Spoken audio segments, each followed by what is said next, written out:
This is Grant with Grant's Rock Warehouse, and today we've got a special guest. You've seen him on Ryan's Vinyl Destination, Daydream Nation, and the Contrarians. Today with us we have Peter Jones, and today we're going to look at the Best of Heart. I'm not sure where this is going to go, but I'm sure it'll be entertaining. So what we're going to do is take 6 tracks each. Peter will have 6, I will have 6, and we're going to combine those two together for a Best of Heart album. Who knows how this is going to work out, but we shall soon see. So please leave a comment. I hope you enjoy this episode. And without any further ado, let's look at some things that are coming up on the channel first. Coming soon on the Contrarians, Martin, Marco, Todd, and I took a look at the Doors. This is what I consider the Contrarians quote-unquote extreme episode. I'm not sure when this will be released, but please keep your eyes peeled for this upcoming episode on the Contrarians. Check out our panel discussion on Obscure Albums number 4. This was just live streamed last night, and the panel had a blast. I thought this was going to be the last episode in the series, but the panel voted, and the series will continue. Stay tuned for more episodes coming in August, but in the meantime, check out the latest episode in Obscure Albums. Ryan, Davey, Rand, and I looked at the Beach Boys' 1970 album Sunflower. This was also streamed last night, and what a blast. I want to thank everyone who showed up in the chat. We have more Beach Boys content to come. In fact, I think next month we are going to look at the Beach Boys album, Carl and the Passions. So stay tuned. Todd Evans and I will be looking at the acclaimed Georgia band Guadalcanal Diary. We will be having a general discussion and having a look at their 4 Elektra releases. This will be coming up in August, so stay tuned for that. Without any further ado, let's join Peter Jones and look at the Best of Heart. Peter Jones, there he is in person. How are you tonight? Good. Welcome to the Great to be here. Welcome to Grant's Rock Warehouse. Well, thank you, sir. What a pleasure. Of course, you've been here before. So I have. It's not a shock. So, but repeat gigs are always good. That's right. So, how are you feeling today about our Heart series or episode? I'm not sure where. You never know if it's going to become a series or what. We're just going to roll with it. But today, we're going to choose. Okay, so Peter and I have both chosen 6 tracks each. I don't know what he has chosen. He doesn't know what I've chosen. But what we're trying to do is compile a Heart best of. Right. So there are certain tracks are a given on this whole endeavor. Crazy on You, Magic Man, and Barracuda. So those are a given. I mean, if anybody, they're already in the list. Correct. So the other thing, I don't know if we talked about if we want to go through. Well, this is a good question. Do we want to go through, because we already have Crazy on You and Magic Man on the list. Do we want to just start from there and move on? Or does it really matter? I mean, we could. Matter. And if there's an odd number at the end, we can maybe come to a consensus for another one to make it even. Okay. If someone has a special honorable mention or one we're going, how did we leave that out? Let's throw that in there and we'll even it out. So they say. There you go. Even it up. Star says, good evening, Star. I'm glad you're here. Nice to see you. And Reed Little is shocked. Well, you get that. He's shocked already? Reed, why are you shocked already? I mean, it's just begun.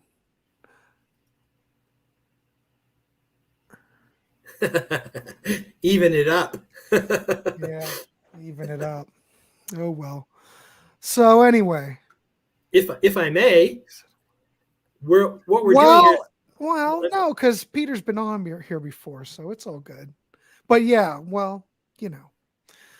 All right, so let's. We do have a little guideline here, though. Go ahead. We've looked at. So it's a huge catalog. So we didn't want to be too overwhelmed here. Mm-hmm. So we kind of narrowed it down. So we're kind of taking what we consider their first prime era. So we're going from the debut. Holy crap, you've got visuals. Okay. We've got the debut from 1975. We have Whoops, there we go. It's hard to do the opposite direction. Magazine, originally 77, but we also have the re-release. Right. Same tracks, but different recording. Little Queen, 77. My favorite cover, Dog and Butterfly, 78. And we're going to end with Babe Lestrange from February of 1980. So that way we kind of have a little more concise time frame to work in and not just jumping through a catalog that's got 4 times that many records. So Right. I know for all the people that just love Bad Animals, they're going to be let down, but yeah, they're just going to have to rally, and it'll be okay. that's It'll right. be all right. We'll be fine. So, okay, so we've got Crazy on You, Magic Man, and Barracuda. Right. Since you're the guest, Peter, why don't we start out with you, of course? All And right. we'll just go back and forth until we get up to, well, we've already got 3, so I'm not good at math. Okay. Well, it's 12 for us, so 15, and then Right. we'll worry about the 16th when we get there. Right. So this is a hard challenge because there's a lot of great songs on these records, and some of the deep cuts are really good. So right off the bat, my 6th pick comes from Magazine, and I'm picking the track "Devil Delight." Holy crap! Which Nice. is so heavy. It's slow and powerful, and there's a lot of space for Anne to really unleash and put a lot of her best talents forward. And it's got that Zeppelin thing, and that's going to be a reoccurring thing here because it's just impossible to avoid. And it's got some great breakdowns, some great dual leads in it. And at the end, she just kind of unleashes every time she says, the devil, and just keeps going. And it's one of my favorite songs from them. And I put that one in at number 6. Holy mackerel. That would be my runner up. I almost went with that. Ooh. But I think I've already got everything covered on Dreamboat Annie because obviously we've already picked the first 2 off of there. Right. But as we move along and I go to Magazine, okay, I have to go to the song Heartless. Oh, good man. Thank you. Because that's one I didn't get on my list, and I was hoping you'd put it on. Well, of anything on that record, that definitely fits in with what came before as far as singles. You've got that guitar interplay, the synthesizer sound on there. I mean, the thing about early Heart, which was so great, that they lost after Baby Lestrange was Roger Fisher. And Yes. Roger Fisher was so important to that Heart sound. Could not agree more. Just the way, you'd have 3 guitar interplay all the time. Nancy, Howard, and Roger all the time playing off each other. And Heartless is another good example of that. I love Baby Lestrange, don't get me wrong. Yep. But I do miss Roger on there. And that's like the last album that I really considered that had that classic Heart sound. That's me. This could be like, we could be on a different tangent here, Peter. Nope, but I've got very strong feelings about their band and members and their contributions to the what I consider essential or the prime Heart. And you've hit on one of them already. There's no question that Roger is absolutely essential. The guitar sound that he had was so dark and menacing. We're talking, we're not talking evil, we're not talking metal, but his guitar sound was killer. And I don't know if that was Mike Flicker and when he recorded him, I have no idea. But once he was gone, they totally became a different band. Well, and he has a very unique style of playing too. Right. He's not. You really can't pigeonhole him and say, "Oh, he sounds like this guy or he sounds like that guy." He, they kind of were so good, and Howard too. I mean, what a utility player. I mean, the guy can do absolutely everything. Right. And they didn't do a lot of, and I say that because we have Barracuda in there, but Barracuda is one of the very few songs that they take a riff and just chunk all the way through a song. Their parts are broken up. They use a lot of lines. They use a lot of harmony, and they use a lot of counterpoint between all the guitarists. And, that's a unique and wonderful way to deliver stuff. And it makes those songs unique. And him not being there did kind of change it. And yeah, they totally lost all that, because if you really think about it, a lot of these early singles or these early songs on this record or these records, it almost has that funk flavor that Joe Perry brought to Aerosmith. Right. When we did that whole Aerosmith series on Ryan's Vinyl Destination, you kept looking at that. There's always that James Brown, that funk thing going on. I'm not talking that it's like pure funk, but there was a funk influence. And you see that like on Heartless. Well, you're going to see it on other songs as we go down the catalog or as we pick our singles. That's correct. Right. But this is a good example. I agree.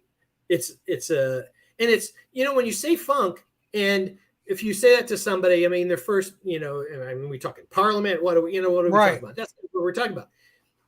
Great funk has a swing to it. Right. It has an ebb and a flow. I would suggest that the reason that Zeppelin works so well and why Bonham gets so much praise is because he swings. And if we want to just do it right now, I'll just lay it out here. Michael DeRozier is the closest to John Bonham anybody has ever existed. He swings like mad. He was Heart's Bonham. And it was his drumming that cemented the feel of those songs and made him, and it just made him have that.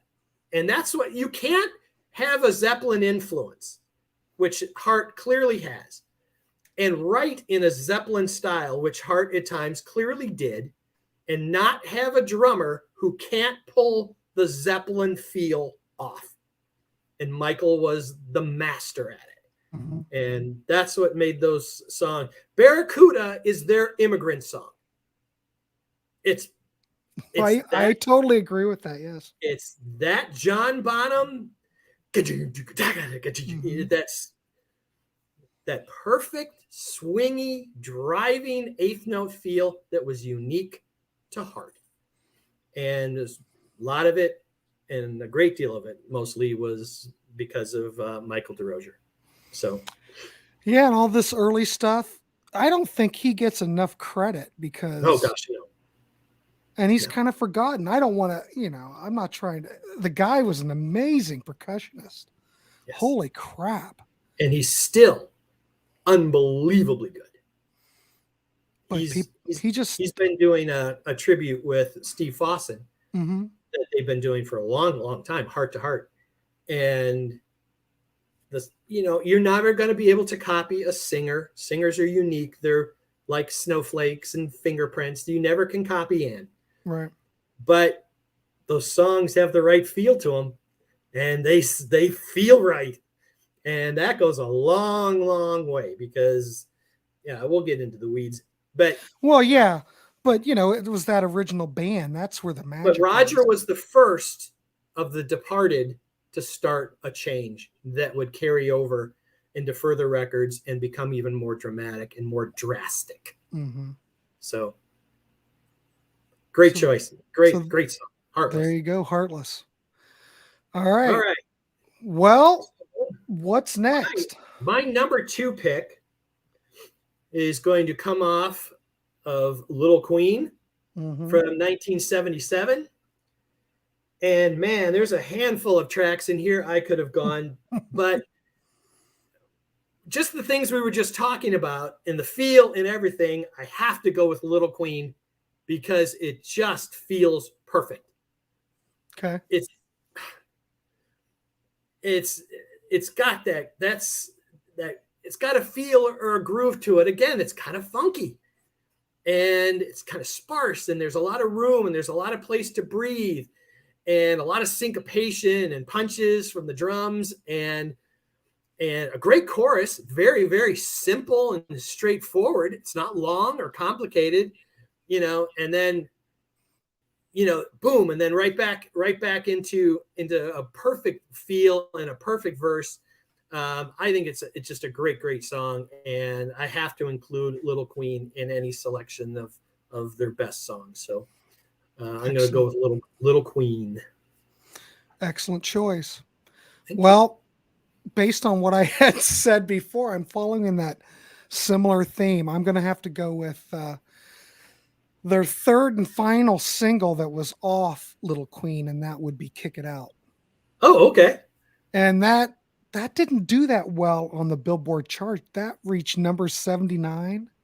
Okay. But if you listen to FM rock radio today, I don't know who is, but I'm just saying they still play that track. And it still has that interplay, that guitar interplay, that almost that funk feel to some degree. Right. God, I can never get enough of it. No, it's a great track. And in fact, for me, my only criticism of it is it's too short. Yeah, it's only 2 minutes and 45 seconds. Yeah. So from that standpoint, I'm like, no, but it's perfect for a single though. Oh, absolutely. Straightforward. And again, hard driving from DeRozier, and good solid melody. And she's just got a lot of energy to it. And it is kind of a powerhouse, for as short as it is. It's just kind of in your face, in and out, bam, you just got smacked in the forehead. You know what's funny though? I was looking at the Heart singles chronology, and Kick It Out came out in 77, but they put Heartless out in 78. 78, right. Which was the redo. Right. Right. So I always wondered, maybe you know more about this. How much control did the band have? Of course, they went back in the studio because Mushroom put the record out. Correct. They had signed a Portrait. They rushed the record out. Right. And then the band went back in and then finished it. So I wonder if they really had much say in what singles were coming out off a magazine, or did they just own it? I don't know. It's kind of murky. I don't know the details of that, but it is a very interesting endeavor to compare the two records because they're very different. And for being so close together. Yes. Yeah, it's just funny. Well, and we talked about this with Aerosmith, that their maturation between, Draw the Line, Get Your Wings to Toys, and then from Toys to Rocks, their playing skills just elevated like crazy. Mm-hmm. And, even within a year, especially with already the touring they've been doing, they were a much tighter band and they were a much stronger band. And you can hear that in the 78 version of the songs from Magazine, because they've got a much tighter and a much more cohesive. And they didn't want it released. You're right. Well, it wasn't done. From what I understand, Star, that all the vocals on there were just scratch vocals. I mean, there's a lot of reverb and a lot of what we would call pre-production treatments on her voice that you would not normally use on a final mix, and they're very easy to tell. And Heartless is one of the songs that stands out the most, because the version on 77 and the version that's on 78 are way different. They're very, very different. I'm glad they did go back and finished it though, to some degree, because I think Magazine's still a strong record. I think so too. I mean, there's some filler on it, but still, even if that album has filler on it, it's still. Oh yeah. It's not that bad, kids. No. Nope, not at all. Yeah, Star says it's way different. Yep, you're right. Yeah, and it's nice to have the difference. I mean, I don't envy them having to go through the long protracted battle and things that they had to go over to get it.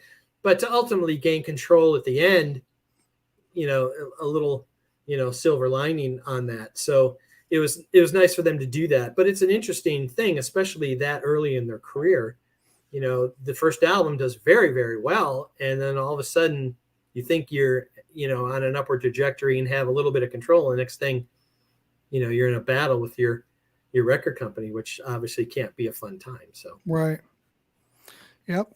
Very cool. Another very good cool. We're definitely got it. We're going right through this, Peter. So what do you have next? All right. So for my third pick, I'm going to go to the Babe Lestrange album in from again February of 1980, and I'm going. It was hard on this one because I've got 3 or 4 that I have marks by, but I'm hoping you'll pick up 1 or 2 of them. I've got to take Rocking Heaven Down. Oh well. I'm. You know what? I'm not surprised that you chose that, but I'm surprised you chose it because that particular track back when that album came out used to get tons of airplay on FM rock radio. Right. In fact, a lot of tracks off of that record got a lot of play. But Rockin' Heaven Down is one of those tracks that has virtually been forgotten after all these years. Absolutely. But oh my God, like QFM 96, like here in Columbus, they used to play it all the time, but now it's just it's forgotten, and it's such a great track, and I'm glad you picked that. It's an amazing track, and it's so well structured, and you get the sense that, and there's a kind of a theme because Babe Lestrange certainly starts out that way, where they start with a slow riff and then go into double time, and they go back into the slow riff and go into double time.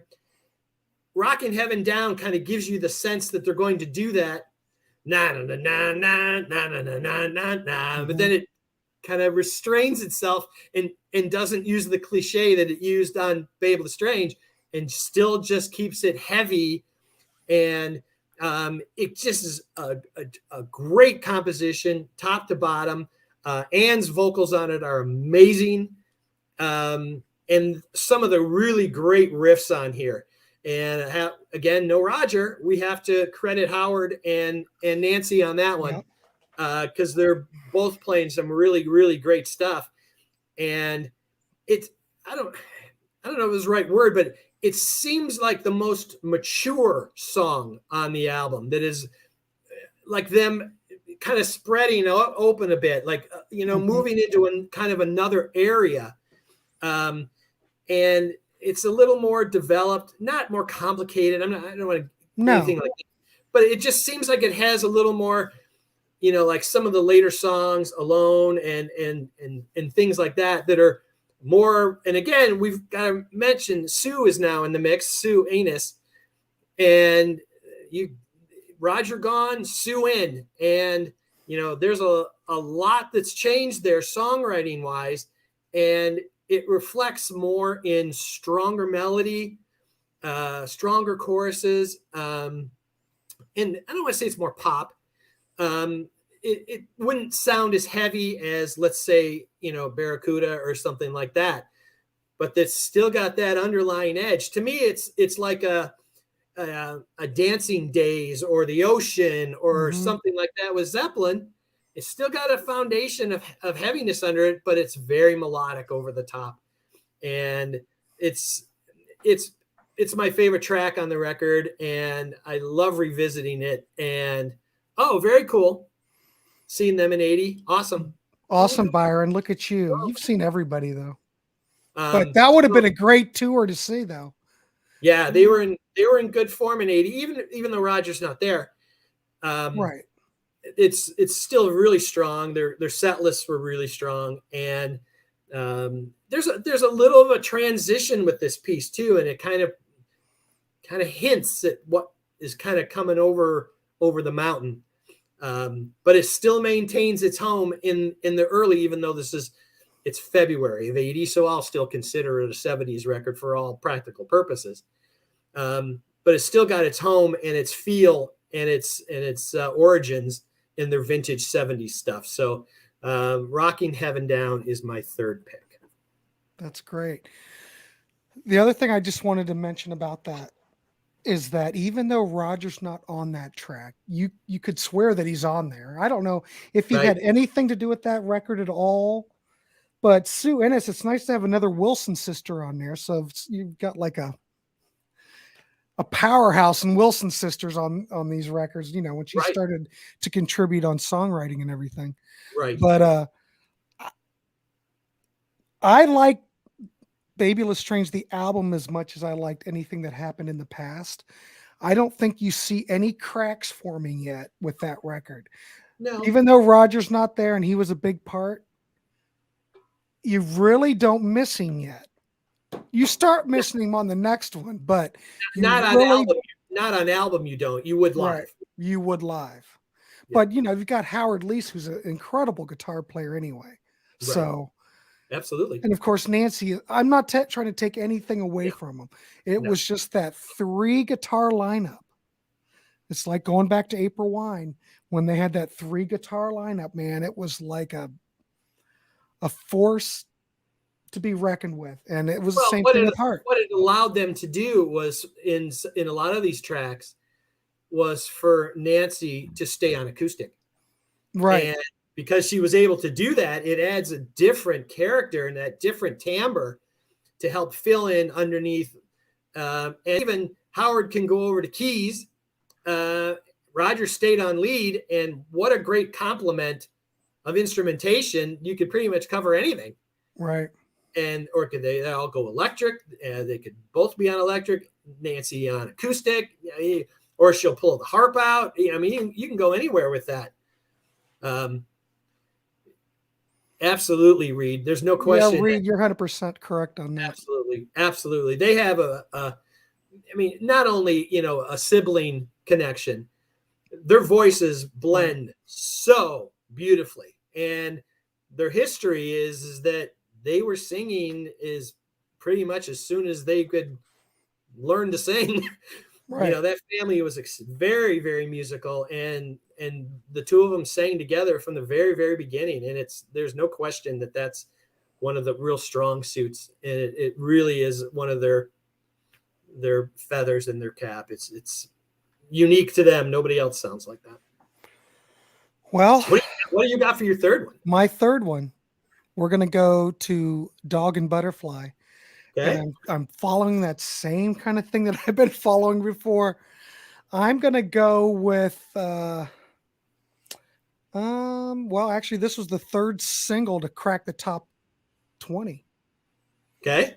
Peaking at number 15 on the Billboard chart. Things are looking up than the previous record. Okay. Not to take anything away from this record. I'm going to go with Straight On. Because this has to be on there. Like I've said before, the guitar interplay, the vocals, just the tonality. And I didn't mention that before. These 70s records just have a certain tonality that doesn't age. It's not like the production. Amazing. It's very clean. Yep. There's no gated drums like you'll have in the 80s, which is going to pull all that material down. Or the electronic drums. Or the electronic drums. Here is just a straight ahead rock band. Yep. And the other thing I like about a lot of these records is that there's not really any reverb. It's all very clean, up front, in your face. You turn any of these records on a decent stereo, and it's like they're right there. Yeah, they do come to life. They really do. And I guess that has to do with Mike Flicker's production, I guess, or Michael Fisher. I don't think I'm not sure who did Flicker, was he an engineer too? Did he engineer this stuff, or was he just a producer? So. Yes. It must have something to do with that. I think he even engineered and mixed a lot of the stuff. Yeah. I also don't think it's coincidence, and we're gonna bring Zeppelin in again. These have similar tonalities to that meat and potatoes era Mm-hmm. of Zeppelin. Zeppelin 4, Houses of the Holy. It's right in there. It's got that very cohesive, clean. You can hear all the instrumentation. Vocals Mm-hmm. are the thing, but the band is still underneath, nice and heavy. And they sound very different than a lot of the records that were coming out at the same time. Yeah. And again, it was such a wide range of material, but you compare this to, let's say Left Overture or Point of No Return, very different sounding records, very, very different sounding. Right. But this had a consistency, and it showed up on the very first record. I think, the first record sounds wonderful, and it just carries on, and it just gets cleaner and cleaner. And I think, this is a great example of that in its full bloom, because they just really do sound great. And looking ahead, I'm looking at Baby Lestrange, and Mike Flicker is still the producer on that. Yep, correct. But I'm looking at later stuff. I think that might have been the last album he was on. I think it was. Well, that's why everything changed. Maybe. I don't know. You know how this works. No band can always stay the same. Right. Everything's progressing. You might like certain eras, but it only lasts for so long. Well, there's a substantial difference between post Baby Lestrange and everything up to it.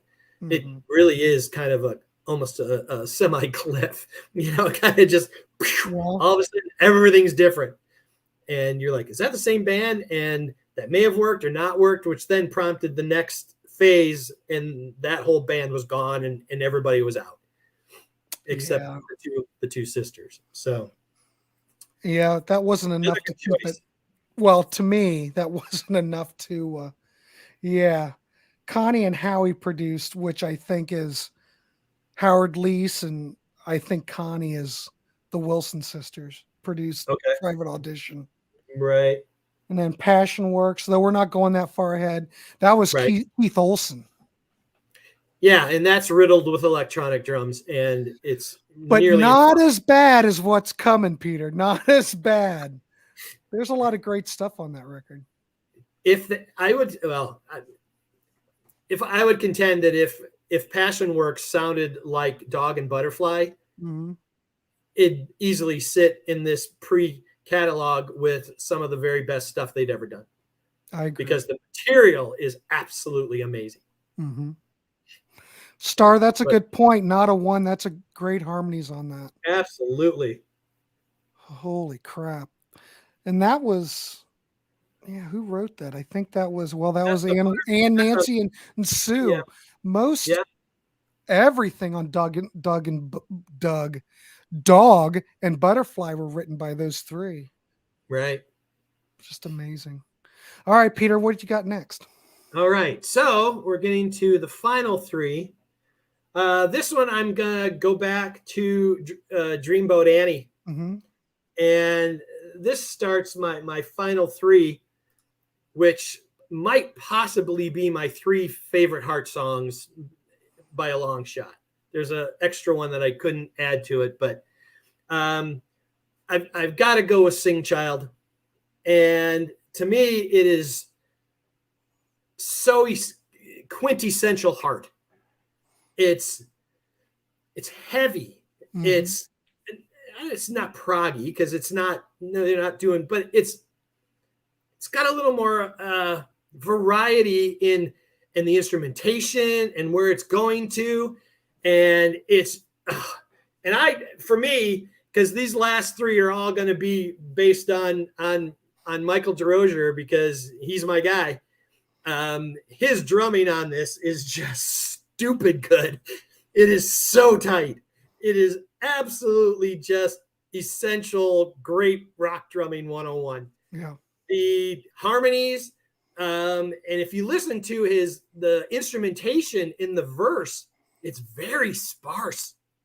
It's mostly Anne and Michael. Mm-hmm. He's got the drums thundering underneath, and they're just doing a little bit of color. And then they break into that section, do-do-do, do-do, do-do-do, do-do-do, and then that's got that do-do, and it's so groovy, and it's so heavy. And then they have the breakdown with the guitar interlude, and then da da da da, and then DeRozier goes off on these crazy bottom like drum fills, and then it goes into this cool, really kind of spacey Roger Fisher guitar solo where it's kind of like you can kind of feel like things are shifting a bit, Right. and it's a little blurry, and then it just kicks right back in tight as can be.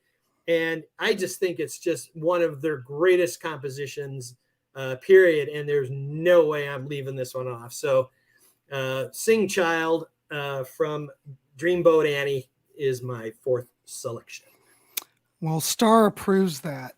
We Well, have to thank you, run. Star. We always have to run everything through Star first to get her approval. That's okay. And she approves that, so I'm good with that.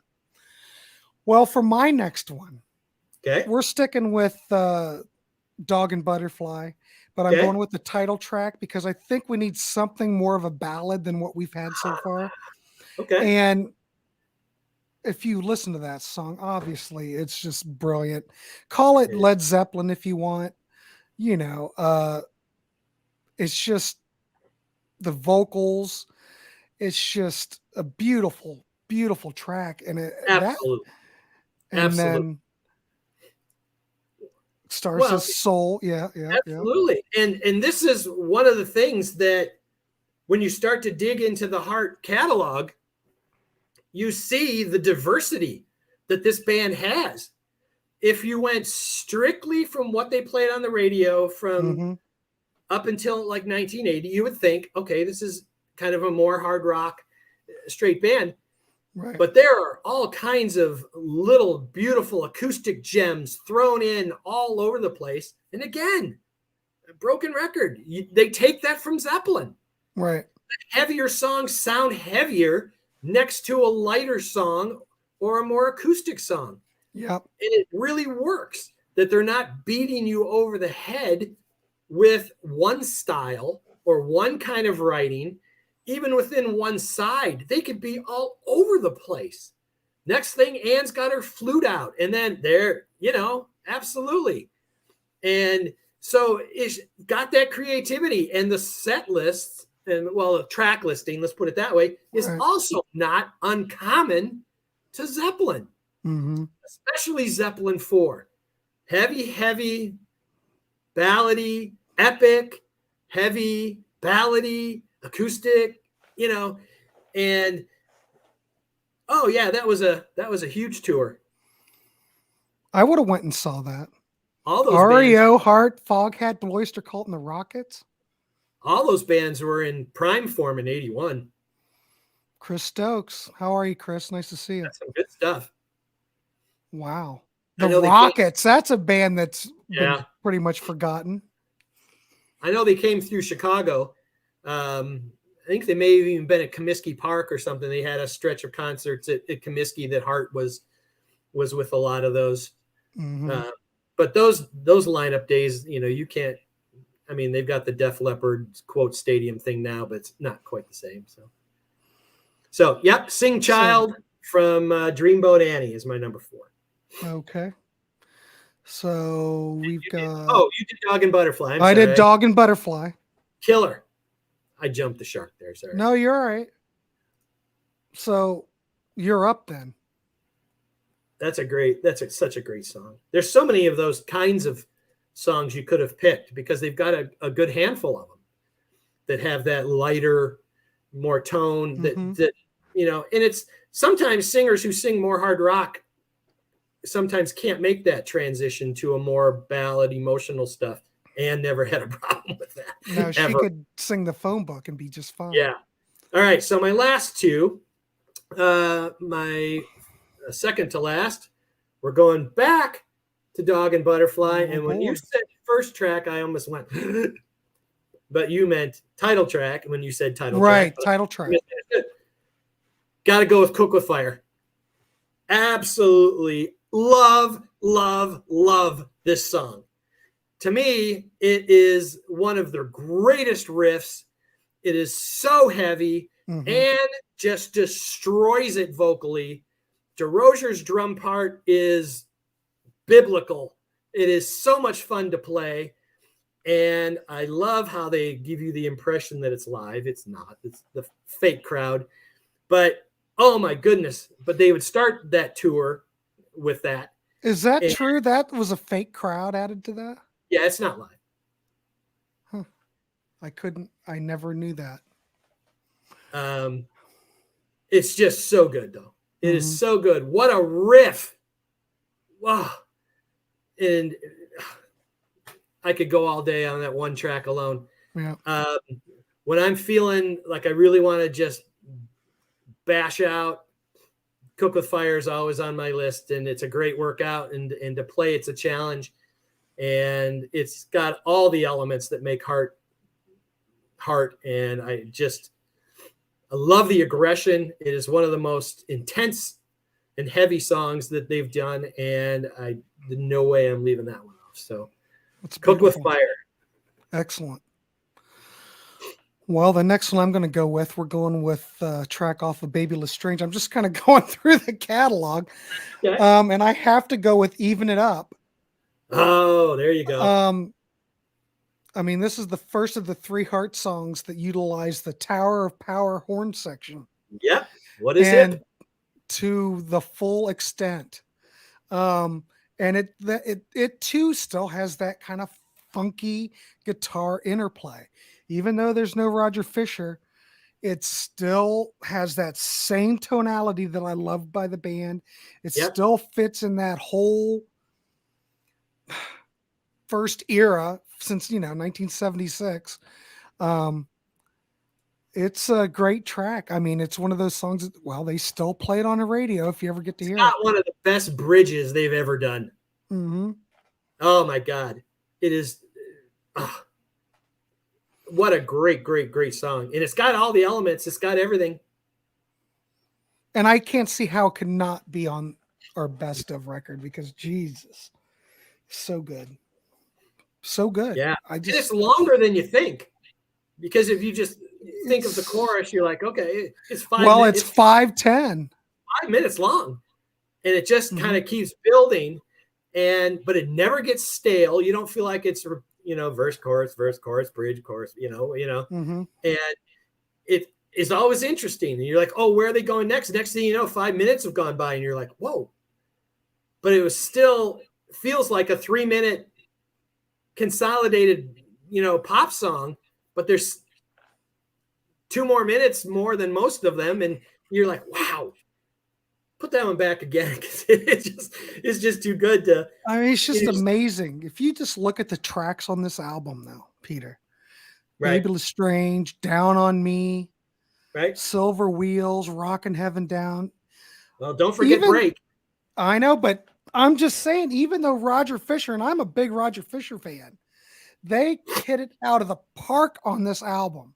And I know, kids, we're not talking albums here, but this has to be like one of my favorite Heart albums. Right. I don't know. It's just rocking. Who thought that they would rock it even harder after Dog and Butterfly? You know what I mean? I mean, this is a heavy rocking record. Yeah, it is. It is very it's heavy. Great. Well, I was just looking at the professional reviews. Rolling Stone back in the day didn't give it a very favorable review, but the Rolling Stone album guide gave it a 3 out of 5. Well, I think it went to 5. Which was their highest of those albums up until then. Reed's seen a 20-millisecond delay between the video and the sound. Oh, that's not good. I don't know, but when I see Peter, I don't see any delay. Yeah, we're at least we're in the same universe. We're not. We're in the same universe, so that's fine. That's right. That's right. But I love this record. I love Even It Up. I think it's a classic. So right. Outstanding. I mean, I'm pretty cut and dry on all this stuff. That's okay. Sometimes the obvious is obvious. Right. So what do you have? which I was hoping you'd be obvious in the obvious, so I could Well, sneak you some can. things in. That's right. You can do whatever you want. But I'm just saying, there are just certain tracks that have to be on here. And then you can, fill it out Right. if you want. But go ahead. So, what do you got next? So this is without question my favorite Heart song, and it's not even close. Okay. To me, it is the ultimate expression of their songwriting.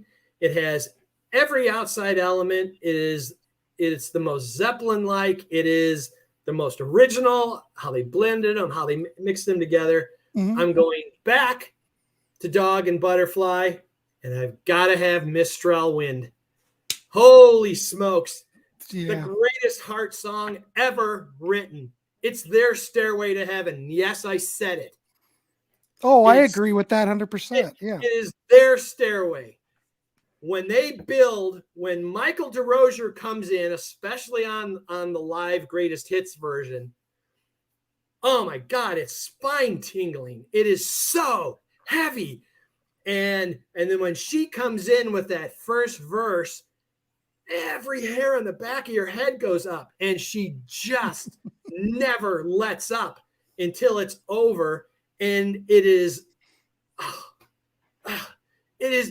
so good. It is so powerful. It's so heavy, and it's just perfect. And when they break down the sections, and again, Michael DeRosier's drumming on this is just absolutely epic. It is so clean and so strong that this was an easy choice for my top pick. And nothing comes close to it. So I could hear this song over and over again on infinitum repeat for the rest of my life. Mistral Wind. I think Star agrees with every pick you've ever placed tonight. That's in my top 5 Heart songs. Yeah, it's my number one. It is by far my favorite Heart song. That is your probably number one. Yeah, it's not even close. All right. Which go ahead. Makes this album pretty freaking special. My first and second pick opened and closed the album. And there's a lot of great stuff in the middle. Again, if we're not really picking records, it's really having a hard time putting anything above this in my book. I can see that. Ooh, man, love that record. I mean, I love that record, but for some reason I like Baby Lestrange. God only knows why. But my next one I'm going to pick is the title track, Baby Lestrange. I've picked 3 off of this record. That's okay. It's one of my favorite songs to play. We played it in one of the bands I was in before we moved out here, and I absolutely love playing that song. But how great that song is, that did not even chart on the Billboard Hot 100. And that was the final single that they released off that record, but it didn't chart at all. I don't know if this was a sign of things to come, but I can't imagine. It's a great song. I mean, Heart at their best, Heart in the rock and roll. I mean, if you want a Heart rock and roll album, this is your record, I don't know if they rocked as hard. Live staple. I don't. Star's just enjoying. She likes that pick, but I don't think they rocked as hard ever again on an album. I don't think so. There are moments, Yeah, but not like this. I mean, once you hit 1985 and. Yeah, I mean, instrumentation matters and production matters. They all go into how a song is felt and how it's impacted and how heavy or not heavy it feels. I mean, you can, like maybe the intro to Wild Child's really heavy, but it kind of doesn't stay that way. Maybe because of the glossy, really overproduced stuff that's going on with it. This just seems much more. It's literally a band that sounds like they're sitting in the studio, all just kind of partitioned off, and they say, "Go, go." Holy crap! Chat. The comments are coming around. I clearly have not paid enough attention to Dog and Butterfly. I'll listen to it right after this chat. There you go, Reed. I think you'll like it. Well, and what's okay? You'll do your pick. You did Babe Lestrange. Wow, Yeah. what is wrong with me tonight? Holy That's smokes. all right. We're just going back. I hope you're keeping track because I haven't been writing anything down. I did. I wrote everything down. Me being the host, I should be writing all this down. No, that's okay. I've got it all here. And if we're going to talk about Dog and Butterfly for a second, I mean, they come off this barn burner with Cook with Fire, and then High Time to me is a perfect, straightforward rock song. Right. It fits in even with the singles, the straight ons and the kick it out, that kind of thing. It just wasn't a single, so people don't know it. And Hijinks is a very unique feel. That's probably one of the most off the beaten path feels, but finishes with Straight On. Yeah. Holy cow. But then they go to the Butterfly side, which is supposedly the lighter side, which it is. We got to talk about Lighter Touch. I mean, what a ballad. And it just destroys. Oh, wonderful. And as Star pointed out earlier, Not a One is right before Mistral Wind, which only makes Mistral Wind sound even heavier. Mm-hmm. That's a solid record. I mean, we could do this to any of them. So we have 15 tracks. Okay. Yeah. Oh, she likes that one too. Well, I don't think there's any Heart track that Star dislikes, based on what I've seen here tonight. Though maybe there are. I don't know. How about we make an honorable mention? We make a case for the 16th, and we'll come to a consensus between the two of them. Okay. That's fine. What do you think of that? I think that's cool. That's fine. So let's just kind of throw stuff out there. If I can throw one out. Sure. It's not on this, but it was a single from the same sessions. Tell It Like It Is. Oh, that's on. Okay. The cover. Yeah. Unbelievable. They nail it. Absolutely nail it. If we would have kept going, if we would have went even further into 1980, that would have been on my list. Well, we're in 1980. I know, but we're going up to Baby Lestrange. So, but if we were on the live album, you know what I mean. It's a B-side from this session, so that's what it counts. What other ones did we miss? Holy mackerel! Let me look. Sweet Darling. Sweet Darling's excellent. The live version. Star mentioned that earlier. She mentioned that as being a great song. Oh,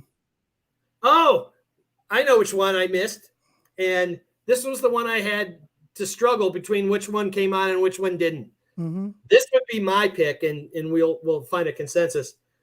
But I've got to pick White Lightning and Wine from Dreamboat Annie. Ugh. Well, I was going to pick some. There's only two tracks on that album that Michael DeRozier played drums on, and those are my two favorite tracks. White Lightning and Wine and Sing Child are the two songs that he played on. Did you already? Yeah, well, you're right. You and Star are really lined up. Did you mention Dreamboat Annie at all? Because I think that should be on there. God, what a great song. Star says White Lightning and Wine. Yeah, so we've darn near pulled the whole first album on here. And there's nothing wrong with that. No. But I do think that Dreamboat Annie should be on there. Definitely. Well, I would definitely want something more vocal driven, a lighter instrumentation, something to break it up. Right, exactly.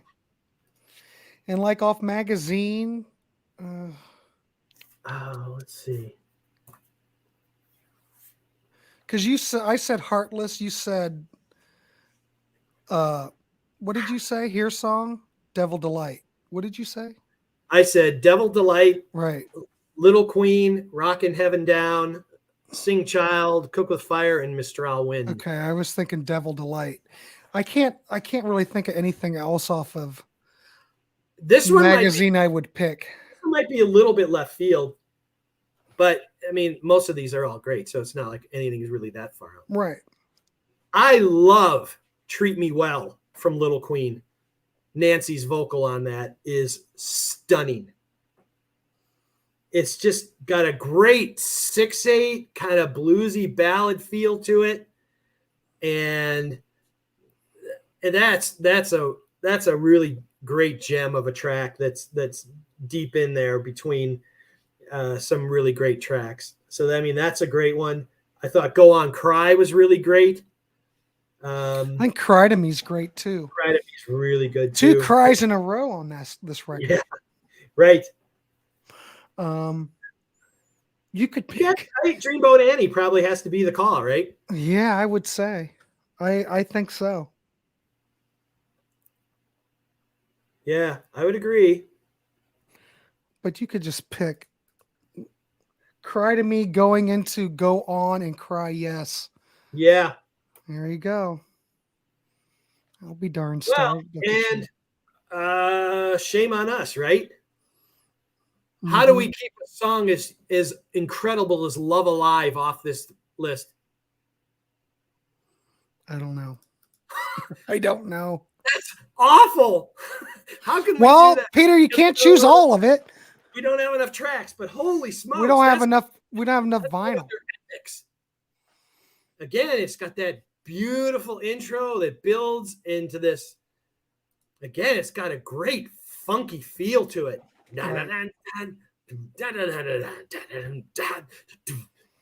The perfect tempo, everything and some great double harmony lines going into the choruses, and yeah, that's probably one I'd have to put at the top of my honorables if we had more room. Yeah. But so that's a pretty strong group of songs from what's very clearly 5 really good records. Right. I think that whole run was perfect. Yeah. I don't see any of it as going, well, this one's got all of this, and I don't see a weak one in here. Nope. And I think as far as, topping off that whole part of their career, I think that Greatest Hits Live. Yes. I mean, I think that's a nice way to top it off. Because, if we want to add a super honorable mention, their version of Rock and Roll is pretty bloody epic. Mm-hmm. And kills it. And then I make my case that why DeRozier is the closest to Bonham anyone else has ever come. And he's the only one that when John died, he's the only drummer that came to mind from a playing style that would have worked in Led Zeppelin. I'm not talking personalities. I'm not talking about anything. From a playing style, his was the only feel and sound that could have carried on John's legacy. He's the only guy. Yeah, not Cozy Powell, not Carmine, not any of these other guys that were rumored to this and that and the other thing. And Michael would have been my first and only choice. And from a musical standpoint, you can hear it. Ludwig drums, 26-inch bass drums, same sizes, same cymbals. He's using everything exactly the same. He's got his timpani. He's got the gong, where the Bonham influence is spewing out of him. Right. And no, you're right. Great feel. And as soon as Michael was gone, everything changed. Everything changed. Yeah. Well, it was one of those bands where it was the chemistry of all the players. And you know what? I use this as an example. So I challenge those who are in our community here today to go do this little simple test. Go listen to Heart's performances at the Rock and Roll Hall of Fame. They first come out with a reunited original band, decades removed from playing together. Yeah. And probably decades more removed from talking to each other. They come out And in less than 10 seconds into the song, Crazy on You sounds like it's 1977, 78. Just like that. Everything sounds perfect. And you're like, holy smokes, this is Heart. This is Heart. The real Heart, yeah. Is as it should be. The world aligned, and it's amazing. Mm-hmm.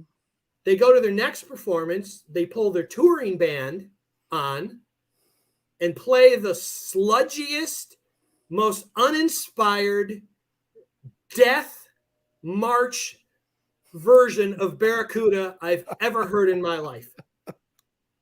It's awful. It's unlistenable. And there's all the proof you need as to why that band, Fisher, Fossen, Rozier, and Lease. Yeah. Along with Ann and Nancy. You can't pull them out of the mix. Mm-mm. That was the chemistry. That was Elton and his band. That was Bruce and his E Street band. You can go on and on. That was the core. That was the essential part, that those elements worked, because they tried writing similar stuff with different players and it didn't work. And that's one of those cases where the singers get all the credit. The band are replaceable, they're disposable, but not with this band. And I've said this over and I'll say it again publicly. A reunited Heart is the only band I would pay an unlimited amount of money to see right now. If that band went the back original lineup. Yep. Yeah, I don't think money would not be an object, and I don't care how far I'd have to travel. Yeah, I don't think we'll ever see that. I'd have to see it. That's the only band I can say that with. That's how important those guys are. Yeah, I would go see that. Yes. Without even hesitating. Mm-hmm. I did pick up, just anticipating what may come. I bought, I can't even read it. Desire Walks On for $2. Desire Walks On? Yeah. And I got Bad Animals for $2. Bad Animals. Yep. Yes, kids, you can find a lot of these later Heart albums in the cheapie bins. Well, and then by the time you get to the Heart, self-titled again with 1985, 8,000 hits on it. Mm-hmm. It's what I played this. There's a lot of hits on here. There are, but clearly, because that band was done as soon as that album was over. Mm-hmm. And they moved on rather quickly. Now, we don't know all the interpersonal stuff. No. It's pretty rare that, two people like Stevie and Lindsay could stay on the stage that long, that many decades, with all the history that they've had behind them. But Heart, they went one step further. They had multiple relationships going on in there for, they're not bad songs, Reed. They're not. There's some really great stuff on those records.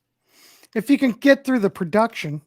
Yeah. But I'm going to listen to these, I'm going to listen to these and give it another shot. Actually, to be quite honest, Peter, I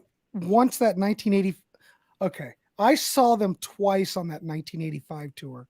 Okay. They were fine. It looked like practically a Prince band, but it was all sure. Right. And then after that, I never heard anything of this. Never listened to this. Right. So I'm interested to, of course, I've been listening to a lot of Heart lately, getting ready for this. So I'm interested to see how these fare, though. But that 1980s production, though, that's a lot to take in. It's pretty glossy. And it doesn't sound like Heart. Let's be honest. I don't think so either. I don't need the Yamaha DX7 screaming through all of my verses, and it lost its edge. The drums are huge, but all the drums in that era were huge because they were all fake. Well, this is what happens when when sales start to slip during that era and your singles don't chart. The same Right. thing that happened with Cheap Trick. The record company got involved and, Right. well, this Right. is what we're doing. And they just went along with it. They lose the right to dictate. And Anne hates it too. And she pulled it I don't out. even know what that's on. What is that from, Reed? I can see the album cover. Brigade? Yes, that sounds right. Black cover with the red and the Yeah, squares. because I think that and one shit. opens up with I don't know, Tall Dark Handsome Stranger or something. Is that on there? I have no idea. Well, you get into that, and then there's a parallel. And we talked about this in the Aerosmith. Mm-hmm. That if you remember when I said when we got to Pump, and Pump's influence just absolutely infiltrated everything. And Tall Dark Handsome Stranger is their Pump song. It's got the horns, it's got the production, it's got the same rhythm to the choruses. Everybody said you need to make a Pump record. You're going to sell billions of them, and they did. They did. And the All I Want to Do Is Make Love to You, Anne wouldn't sing it for a long, long time. She just can't stand the sentiment of it. She thought it was just hideous. She did play it a number of years ago, but she stated that she rephrased some of the lyrics to give it a different kind of imagery, and so she did that. But it's worse than terrible. It's just complete crap. Mutt Lang wrote that song. Yes, absolutely. I had forgotten that. Well, that's interesting because Brigade was produced by Richie Zito, which I hate because he ruined Cheap Trick. I think so. He's What a does hack. that open with? What does Brigade open up with? Wild Child. Oh, Wild Child's that and one. And then All I Want to Do Is Make Love to You. Right? Secret, Tall, Dark, Handsome Stranger. Okay, none of these songs I know what they are. Yeah, this was their Pump album. There's tons of people on here who were outside songwriters. Tons of people on this. Yeah. Diane Warren. Warren's all over it. Well, of course. Right? Sammy Hagar's on here. Tom Kelly, Billy Steinberg, of course. A whole bunch of people. Yeah. And All Music gave it a 2-star. Rolling Stone gave it 2 stars. It's not very that's what 19 recorded. That's 1990. I want to point something out here because we talked about it in a general sense, but I want to be more specific here for a second. If you look at Little Queen, Roger Fisher is all over that record. Yeah. His writing credits are all over it. We get to Dog and Butterfly, which I have already kind of stipulated is perhaps my favorite of the studio records. He's only on 2 songs. And they happen to be the opener, Cook with Fire, and the closer, Mistral Wind. So the 2 songs that Roger Fisher contributed to are my 2 favorite songs on the album and 2 of my favorite heart songs of all time. And by the time after that, he was out, and there's no Roger at all on Babe Lestrange. What a strange flow, because he's such a part of Little Queen. And then for him to almost completely disappear on Dog and Butterfly, sans, I think, the best 2 songs, and then he was out. Yeah, I'm looking at Little Queen right now. He's all over that record as far as songwriting. Yep. Yeah. And then you're right, on Dog and Butterfly, he's practically disappeared. Right. Just the opener and the closer. The 2 heaviest songs on there. So I guess the writing was on the wall there in 1978. Probably. And the other thing is he took his brother Michael with him. Mm-hmm. You know, and I saw something online a couple days ago, and it's a recent interview where Nancy was talking about, she's like, well, here's how we came up with this for Barracuda and how we came up with this and that and the other thing. And I was a bit confused because there's some great posts of Roger where, especially where he goes through Magic Man, where he shows how he uses special tuning so he can make that solo without having to bend his E string because it's so high, he'll snap it. And he actually snaps it while he's tuning it in the interview. But he's talking about Barracuda, and he was suggesting that this was a pre-show, sound check or just hanging out. It was just him and DeRozier, and he would play, and he kind of had this riff, and he did it, and then he did it again, and they're like, oh, and then all of a sudden Michael Fisher comes running down, and he goes, what was that you just played? And they're like, I don't know. No, that thing you just, this, and he said, you have to remember that. Because they weren't recording anything, and it would have lisped, and that would have been the end of it. So that's what he was doing, and Michael was playing along with him. Jump ahead, obviously, the very infamous, I think he was in Detroit, media guy who was inferring, what he inferred about Ann and Nancy, causes Ann to explode, writes these crazy lyrics. Everybody in the band knows she's furious and said, we need something heavy, and Roger's like, hey, I got this riff thing. So I'm not saying that Nancy is not telling the truth. And if you see the writing credits on Barracuda, it's Roger's in there and Nancy and everything else in there. But the implication is that Nancy was like, well, we were coming up with this riff. And my understanding from what Roger said is he had the riff already. They just needed to marry it with something else. And Ann's scathing, fuming lyrics seemed like a perfect match. And I'm sure other parts were collaborated on it and everything else. And I'm sure. And the alien attack at the end where the you can hear the swooping line curve. And that was so cool because he found out when he was in the studio, he reached over to touch behind his amp and his pickups went through a loop. And it created that. And he's like, oh, we need to control that. We got to put that in there, which makes the ending of that so cool when they're doing all their harmonics because it fills up that extra space that they don't do live. And sometimes that can sound a little thin. But yeah, I think his contribution can't be overstated. But, like you said, and Babe Lestrange is solid. You'd have never known if you hadn't read the credits that he wasn't there. No, because it seems like a Roger record to me. Yeah, it does.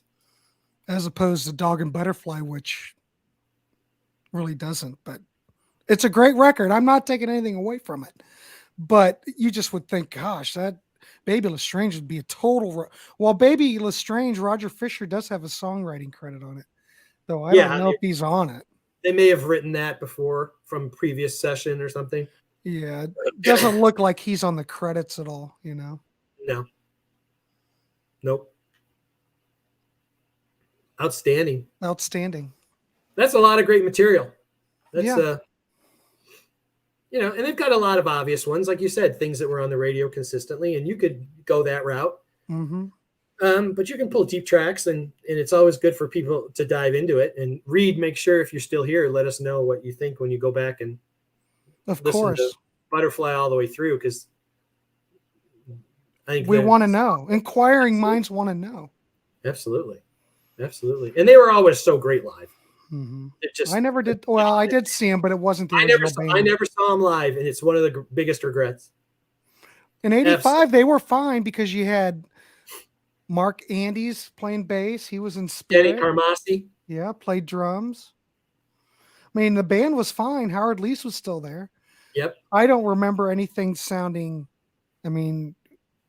I don't know. It was fine. No, but they were doing the typical thing that all those 80s bands are doing. They were playing everything too fast.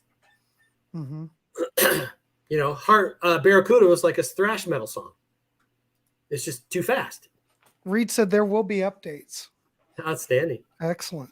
We expect a full report on our desks tomorrow. So, in keeping of secrecy for maybe potential other episodes, we won't rank our albums or anything today. No. Well, once we quit We'll recording, let stay you, on. We will discuss that.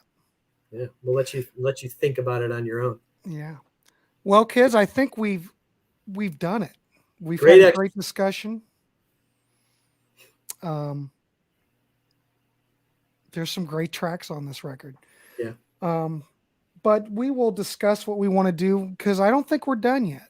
I can't say we're done. We've only went up to 1980. Right. I don't know if we can handle the rest of it, but we might be able to handle it. There's some nice gems hidden here and there that. Right. Like I said, I'm prepping already, Peter. I'm prepping already. Those are two good ones to go to. I mean, I know the 1985 album, but like I said, I don't know these.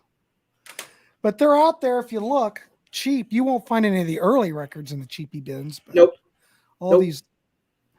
Star says it's still a great album. Which one? This one? Which one? Which one's a great album, Star? Type it in there real quick. Well, anyway, I think we've done it. And like I said, stay on here. I'm gonna say goodnight to everybody, and then we can decide what we're doing next. Alrighty. How could you not? I don't know what. I don't know what you mean. What do you mean, Star? That's an incomplete sentence. How could you not? So cryptic. All right, everybody. Huh? To what? There's no subject. There's no subject. How could you not what? Yeah, I guess just the rest of the catalog. All right, cool. Well, Peter, that's true. It's true. Peter, it has been a pleasure. It's fun having you on tonight. The pleasure's all mine. Thank you for having me. I'm sure we are going to continue this series because we're not done by any means. No. So tip of an iceberg. Tip of the iceberg. So I want to thank everybody saw them in 2016, and after that tour, there was a rift between the sister. Oh, correct. Yeah, I think they repaired that though, didn't they? No, they're still touring separately. Oh, they are? Yep. At least I did. I pulled up 2022 stuff from Ann's got her own band. Nancy's got her own band. Well, maybe they'll get it back. Well, it doesn't much matter. Without the original band, I really don't. I'm sure they're fine, but I'd love to see Roger Fisher back in the saddle. I just want to see DeRozier once. There you go. That's it. Well, you can go see him with Steve Fossen. I don't know. I don't know where they play. Mostly up in Seattle. Yeah, see. You'd have to make a special trip. All right, everybody. Well, I'm going to wish everybody good night. Thanks for tuning in. Peter, it was a pleasure. Well, we've got more to come. Oh, wait a minute. My husband surprised me with a meet and greet, and I got told them they were the reason I picked up guitar. Really? Oh, outstanding. You got to hold their guitars. Okay, gotcha. Typing's always a problem. I can barely type too. That's great. Cool. Inspiration is an amazing thing, no matter where it comes from. It is. I'm a huge fan of influences and moments that make you see things clearly and go, All right, guys, we're signing off. Thanks, everybody, for stopping in, watching the show, leaving comments. It was a lot of fun, Peter. We will schedule our next thing. All righty. So good night, everybody. Have a good one.